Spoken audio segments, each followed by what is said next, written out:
Well, hello again. I am back. This time I've been asked to do another review. This time it is LEGO Star Wars The Complete Saga for the DS.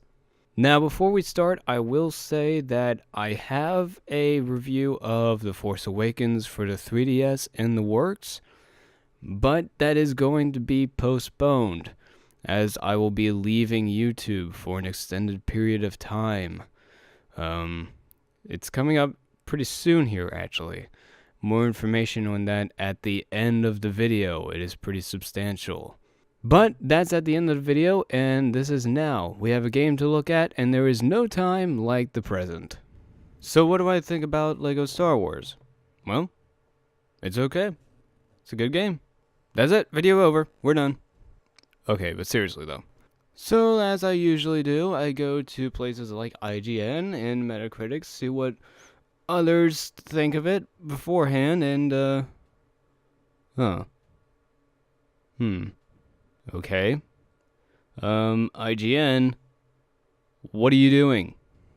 You made a review of this game, and yet you forgot to give it a rating. I am disappointed in you, IGN. Well, IGN is a bust, so let's go to Metacritic instead. So if we go on Metacritic, we immediately see a little controversy. It has a Metascore of 80, however, it has a user score of 5.4. Why is this? Well, if we just so happen to investigate a little further, we can find something a little interesting. So going into the user scores, we have 14 total. However, we find 6 of them who rated it negatively and gave it a 0 out of 10. Now, the interesting thing to see from this is that they all have a username with a first name and then a last initial. Jack B, Madison C, Tess L, James H, Cameron Z, the only exception being anonymous. I think because they were running out of ideas. And I say that because all of these comments were made on the exact same day, September 24th, 2008. And they all say relatively the same exact thing. I don't have a clue why so many people like this game. It really destroyed the reputation of Star Wars games to me, and never should have been put into creation in the first place. As a girl, I expected this non-violent type of video game to be interesting, but I was terribly wrong. For my birthday, I had a choice of this or some perfume. The worst error of my life. Not mistake, error. Lucky I refunded it and got the perfume I wanted. This is a terrible game, to say the least. Too many innocent DS chips gave their lives for this monstrosity. Got it for my birthday. Thought, what the hell is this? No monetary value. I don't know why, but they were created to give this game a negative rating. This is why it is important to investigate things even if it receives a negative rating. The reason might be a little less obvious than it may originally seem. Okay, now on to the meat and potatoes of the review. The game was released on November 6th, 2007, so just over a year from its predecessor, LEGO Star Wars 2. Now, despite there being a 1-year difference between the two games, the Complete Saga is a vast improvement compared to the original trilogy. Let's take a look, shall we? Now, as a bit of a reference point, this is the PC version. I am playing the Mission Secret Plans on A New Hope. Now, since I already made my quote-unquote review on the original trilogy, I will only lightly touch on this. Starting off, to this day, I am still confused to what the developers were thinking when they made the DS port of the original trilogy. Right off the bat, already have a small change of note. For some reason, the developers decided to rename the first level from Secret Plans to the Blockade Runner, which I still have trouble understanding. If it is supposed to be a port of the base game, why is the title different? I still have not received a good explanation for this. Now, as we get into the game, we can already see that the introductory animation is completely different. It has been completely changed. As we progress through the level, we can also see that the entire level design has been changed as well. On to the behavior of the AI. As you can see, I engage a couple of enemies in combat and they walk right past me to properly position themselves in their assigned room.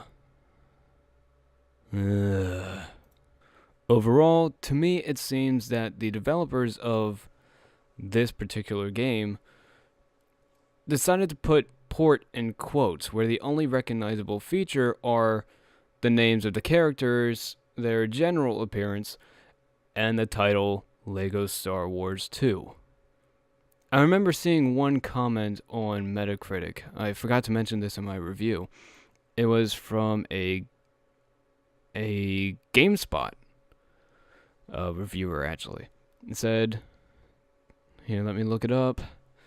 It said, despite a litany of glitches, LEGO Star Wars 2 is a rousing action-adventure game that lives up to expectations. I have a question for you, GameSpot reviewer.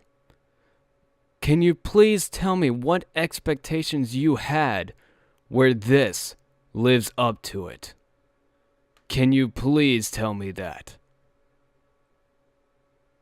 Also, can someone really explain to me what the hell she is doing right now? Oh, one small question. Just in case that little non-violent comment on Metacritic was serious, what looks more violent? This? Or this?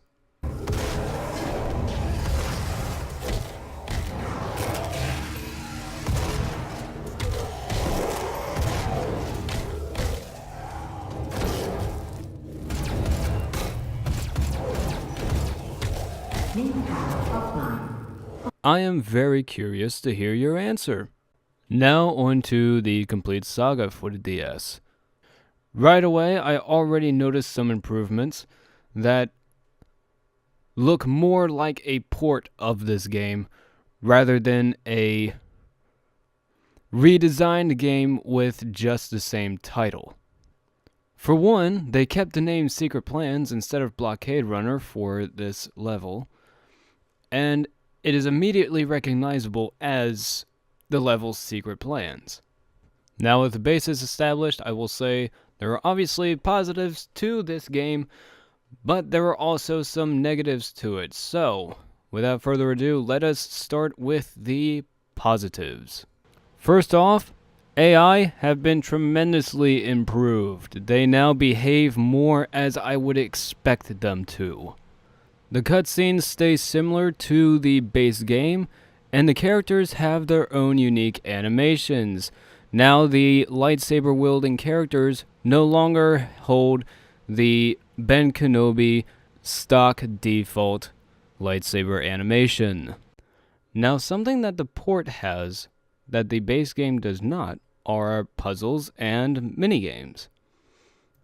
There are 4 types of puzzles that you can play, either throughout the levels of the game or in the cantina. You can find them in a room to the right of the character creation tube. The different types of puzzles that you can play are the Bounty Hunter, the Stormtrooper, the R2-D2, or the C-3PO. Now, unfortunately, there is a small problem where during playing some of these puzzles, there is a possibility that your game will freeze and you will have to restart your DS. Now, there are about 10 to 12 different minigames that you can play, and a few of them hold a practice mode that you can play as well. I'm looking right now, and there are 2 that are locked for me for some reason that I have yet to figure out how to unlock them. So there is that. However, one of my favorite happens to be a small minigame called Grievous, where, as you can see, you are a spinning disc, and your goal is to get to either the end of the level or as far as you can before you crash and die. It's real friendly. Overall, the puzzles are very easy. However, the mini-games will challenge you. They get progressively harder the longer you play them. Something to be aware of. Alright, now we go on to the negatives. Overall, there are not too many, and the negatives that I do have are very minor at best. As you've seen previously, there are portions of the levels that become side-scroller, as opposed to full free roam that you see in the PC rendition and the original Trilogy for the DS. And while that kind of mechanic isn't exactly an issue by itself, it does get a little annoying that you can't see where the enemies are if they are shooting at you from off-screen. Next one, and probably the biggest point of frustration for me in this game, is that the flying is top-down rather than behind the ship itself. These level designs are very, very odd, but they're not impossible to get used to. However, I will say that these types of levels do require a lot of flying back and forth. And the way that happens is if you're going up, your ship is on the lower screen. If you're going down, your ship is on the upper screen. And the distance in between the two screens is larger than it looks. So that is something to be aware of. I remember having the most trouble with this type of mechanic with the gunships on Geonosia. The flying there, if I'm recalling correctly, was very, very tedious. And finally, the last negative that I have is regarding the cutscene animations. As opposed to the type of animation that you will find in the base game and the original Trilogy on the DS, this game has more like flash animations than anything else. Craig Harris, the one who reviewed the Complete Saga for the DS on IGN, shares my view of this as a negative and puts it in far better words. The only real disappointment in the visuals is the team's use of sprites for the storytelling cutscenes. Instead of animating the 3D models like the console team did and last year's DS team tried to do, the Complete Saga team used awkward 2D cutouts and slide them around the screen. The results are clumsy cutscenes that animate like a Terry Gilliam Monty Python cartoon, but much more awkward and far less funny. And now for closing thoughts. Going on Amazon, the price for this game completely new out of the package is $51 to $52. Looking over to that price on the right there, you can see that someone is selling it for $3, most likely used.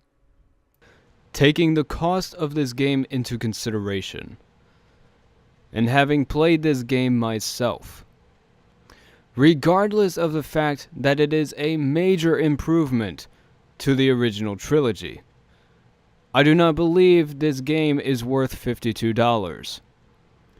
I do recommend buying this game if you are looking for a LEGO Star Wars game for the DS, if you can find it at half the price of $52.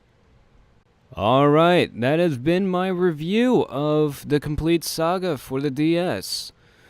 And now here we are at the end of the video. So now I will elaborate on what I said towards the beginning. Yes, I am leaving YouTube for an extended period of time, but I will not be gone forever.